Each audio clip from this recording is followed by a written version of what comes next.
everybody, I played Shipwrights, Raiders, and Explorers of the North Sea, along with all of their expansions and the Rune Saga of the North Sea. Ooh. So, you know what that means. It's time for ranking and review.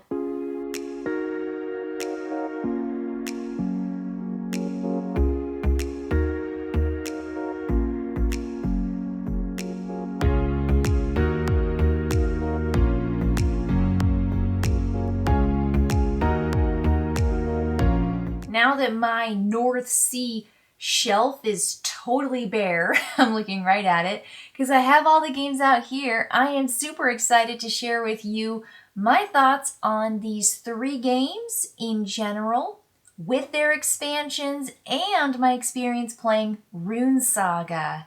Ooh, I am so excited. This was a huge saga. This is like a really big experience for my gaming group, and I will tell you right now, we played with the same 3 players, and most of these games, as ranked on BGG, say they're best with 3 or 3 to 4, and so I'm really excited that we just kind of like hit that, that sweet spot of the suggested amount of players to really experience the best of Explorers, Raiders, and Shipwrights.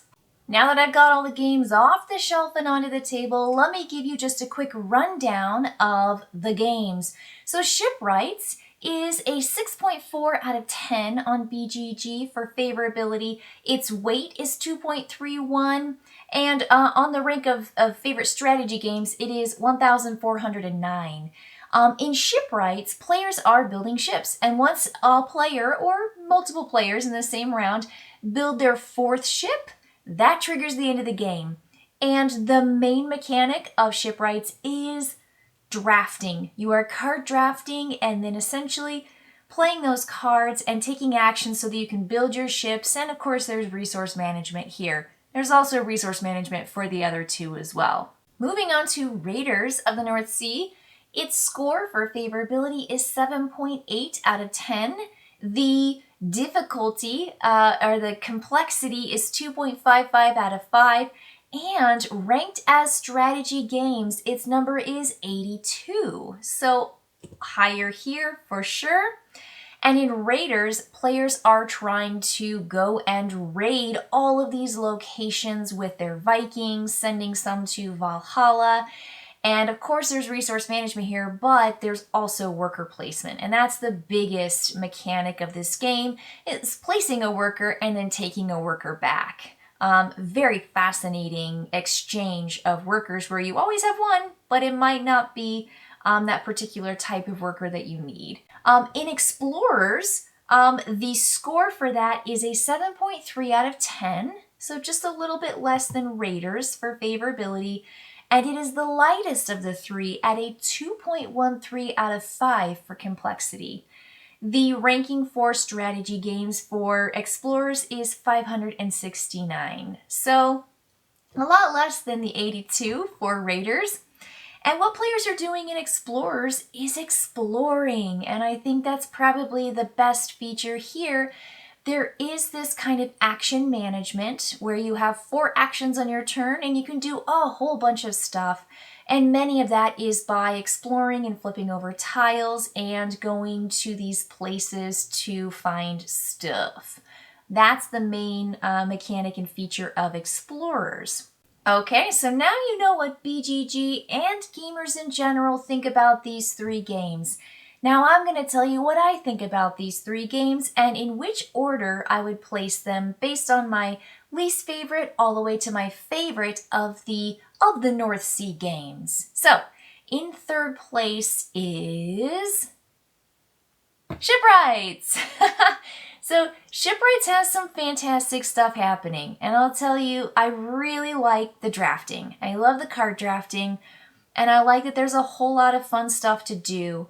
I do think it's a little bit hard sometimes to build your ship because you can't get the right craftspeople, because you can't get the right amount of gold, or because you can't get enough workers to do what you need to do. And so sometimes it felt like our game just was stagnant. Like we just kind of sat there and we weren't doing anything, and we would have a whole turn. I would have a whole turn go by and kind of nothing would happen. And it seemed like things should be happening. And it seemed like this should be a rather on the shorter end of the games, as we see here. This is supposed to be a quicker game.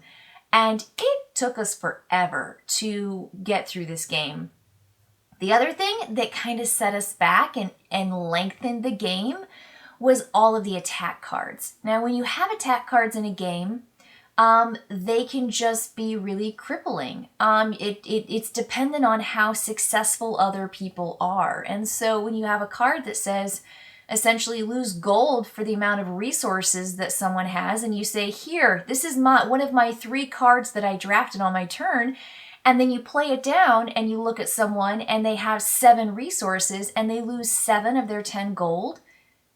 That's cruel. It's so hard to get gold in this game, and that's 1 card. The best any player can do is to get the king card, which says take 5 gold. And if you get that, you have to keep it. You can't like pass that card on to someone else because it's kind of too good. And then you might get a hand where all you get are a bunch of ships, and you already have ships in your hold, and so you can't take them. And then you play a card and it's kind of just worthless.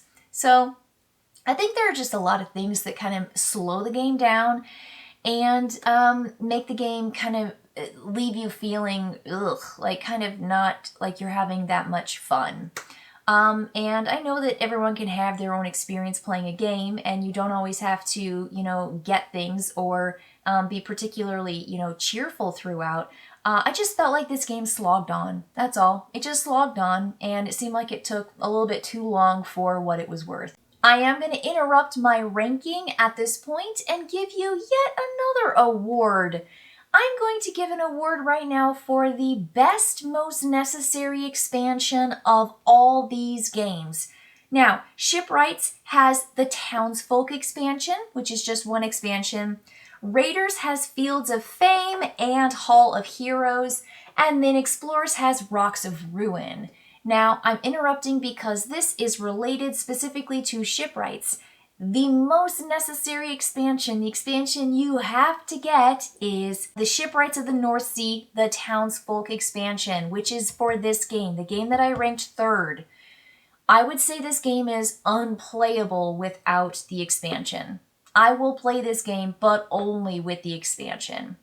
And the reason is because now you have an option of going to this town area and activating something that would allow you to have a turn, which was my complaint before.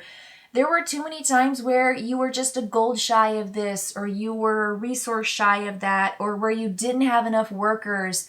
And what this expansion does is it allows you to manipulate things, and it allows you to take advantage of the town that has 5 extra actions. Yes, to the Townsfolk expansion, necessary, absolutely, 100%. So if you play Shipwrights and maybe you like a little bit of Take That, maybe that's part of your gaming dynamic with your gaming group and you don't feel bad and it's really fun, I think you should definitely consider the Townsfolk expansion because it enhances the game. I think it speeds up the game and it makes people feel like they're actually doing something on their turn and not just taking away from other players or simply doing nothing. I think that expansion allows you to do something on your turn that gets you something as opposed to staying still. Okay, moving on to my number 2 of the 3 games. Are you ready?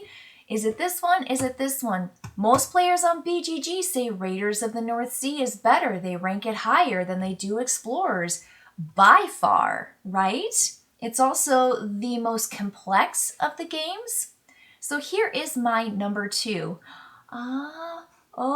Raiders. My number 2 is Raiders. I think that this is a good game. I like it. I like it a lot. I love this worker placement management system where players always have one and they are playing out a worker. There are 3 different colors of workers and you are allowed to go into certain places on the map with those workers to gain things. But once you play one, you have to take one back. And not only do you take one back, but you get the action of the place where you took that worker back from. So you are never stuck, so to speak. You know, where worker placement, normally you put a worker out of your color and then nobody else can go there and you kind of block it. Not in this game. I think that's probably the coolest feature of this game. And I'm really talking more about like that bottom area of the map. That's kind of like the town or the city where you get to do all your basic actions. If you play out and you go raiding up north, in the north, hence the name, those are positions that you lock. You essentially say, I put this worker out there and then I take one from that area, but you also get to take a whole lot of cool loot and cool goods and rewards. And so that place is essentially blocked, but it's because there are just an exact number of spots you can go to when you raid. So that does, but you still have the same feature of placing a worker and taking a worker back. Raiders is a really cool game. I think that it works incredibly well. There is this strength board that allows you to take more strength into fights. There's a die that you can use to roll and it adds to your strength as well. You can also send your warriors to Valhalla and that's going to give you points. So it's not the worst thing to lose your heroes, but you have to recruit them. You have to go and get these warriors, these Vikings, so that you can, get rewards and take them on missions and essentially go on these raids. So there is a little bit of that, collecting workers that are going to go and do things for you. But I think it's just a really solid game. It's a strong game. Let me talk a little bit about the expansions with this game as well, because I'm going to give out another award. Are you ready for this award? This award is the most unnecessary expansion, and it goes to Fields of Fame. I felt like when we played with both Fields of Fame and the Hall of Heroes, I liked the Hall of Heroes. I like the Hall of Heroes a lot. There were a lot of cool components in there that I felt super activated by, that I felt really engaged with, and I thought enhanced the game. A couple of those components were the added quests. So when people go out and raid, quests now show up in those spaces that really gives you this kind of incentive to go and do something else with your cards and with your workers, and it gives you another way to get victory points. I also like the bonus of the mead. I like the way mead works in a variety of ways. You get to have them on different cards that represent how you can use mead to help your strength or to help your bonus in fight or to help you with certain things. So I love mead. It's a token that you can collect and then you can discard to get something. And I love the kind of hall at the bottom where you can select face up fighters and warriors and Vikings. I love that you get what's above them in addition to collecting them. So I went to the Hall of Heroes a lot. What I didn't appreciate was the Fields of Fame. While we didn't play with the random Valkyrie dice, which really kind of adds a whole lot of luck and swing, perhaps I will give it a try. What I didn't necessarily appreciate was the Jarl track. I didn't find the Jarl track to be all that interesting or helpful. It seemed like there were other ways that you could spend your time and your resources to get better outcomes than the Jarl track. And so it just kind of felt like a meh. It felt like a net zero, which meant that if you invested in it, you really weren't getting anywhere.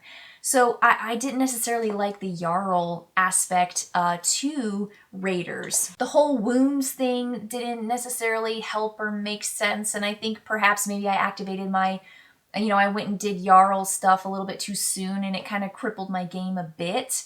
But I think there were other players at the table who played the Jarls differently or not at all. And we had the same feelings about it. We were like, Jarl stuff? We were like, Fields of Fame? Meh, right? So I think the most unnecessary expansion of the four, again, is Fields of Fame. I would highly recommend playing Raiders with Hall of Heroes, though. I think that's a really solid expansion. Okay, moving on to my very obvious number one. It is Explorers. I would jump into a game of Explorers before I would jump into a game of Raiders, even if you take out the Fields of Fame expansion. And I would definitely do that well before Shipwrights, especially with the Townsfolk expansion. So I think what Explorers gives me is the exploration, and I like a good exploration. I love flipping over tiles and finding stuff underneath them.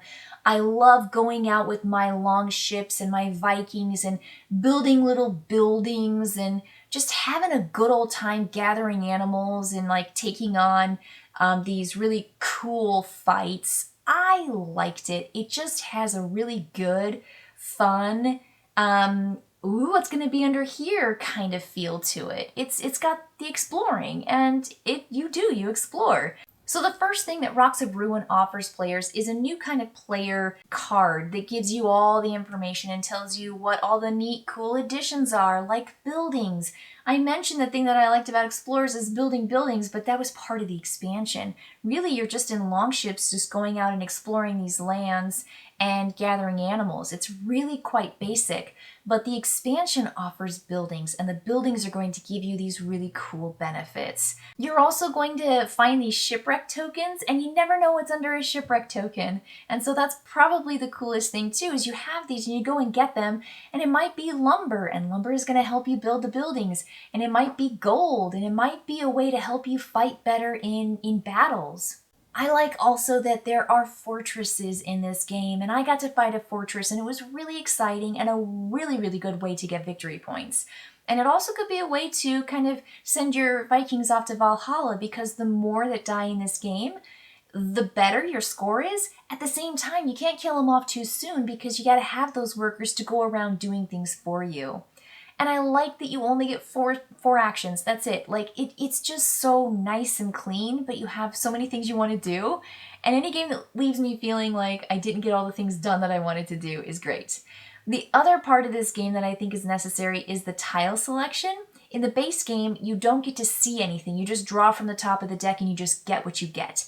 And in this expansion, you get to lay 3 tiles out face up, and you could still take one from a face down pile, but you could also take one from face up. And I think that just absolutely makes the game. It gives you the choice, it gives you the configuration you need to finish your islands, which is good for scoring, but it might give you the resource that you need. Is it a shipwreck? Is it an animal? Is it a fortress? What are you looking for?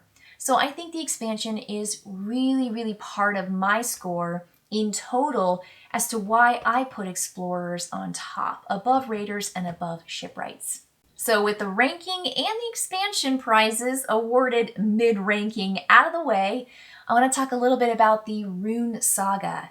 So what the Rune Saga offers is a goal for every game and a reward for meeting those goals. You also get runes, which is part of this campaign that goes over all 3. You get these runes if you win the game or if you come in a second close. So what it is 2 runes for winning a game. So if you won Shipwrights, Raiders, or Explorers, you got 2 runes. If you came in a second close, which counts for, what is it? I think it's 3 points, 5 points, and 5 points. I think that's what it is. I was right. So if you come within 3 points of first place in this game, you get 1 rune, which is second place position. And if you come within 5 points of the winner here and here, you're going to get 1 rune as well. So those are ways to get runes, is just by winning the game or coming in a close second. The other way to get runes is by earning them mid-game. And not only do the earned runes give you a rune for the overall campaign, they also give you a bonus advantage in the next game. So it's really cool, and it makes you want to go and get those runes. So I found that in our game, Travis and I really went hard on the runes in Shipwrights, and we locked out Lewis from getting any. And the end score for this was I won the game, Lewis came in a close second, and Travis came in third. But Travis ended with more bonuses going into the next round. I only had 1 rune bonus. I think he had a couple. So going into Raiders, though, I'm sitting there with my military bonus, trying to do things, getting all snarled up in the Jarls. I came in third, Travis came in second, Lewis won, but none of us came in a close second. Travis and I were just like, so far behind. But again, Lewis did not get any runes. I think he was playing the game and not necessarily the Rune Saga. Moving on to Explorers, I think I ended up getting none, and it was really devastating. However, I won. And so in winning 2 of the games, I had 4. And I had gotten 1 in this. So I was able to get right there in the middle of the Rune Saga. So Travis ended up winning the Rune Saga. I came in second in the Rune Saga, and Lewis came in third. And in the games, it was really kind of balanced. We kind of traded around who was grabbing first, second, and third, generally speaking.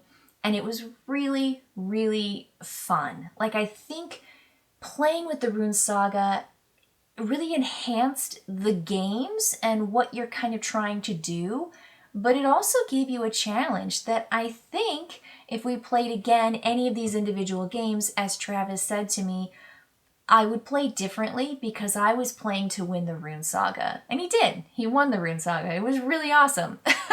He won because he really worked on getting those runes. But he never came in first in any of the games. Like, he won his runes like the hard-fought way in the middle of the game. And I think that's kind of cool that you can win runes in a variety of ways. The ones you win in-game give you more in-game bonuses, which should help you win the game, but it also is a way to just kind of get more runes.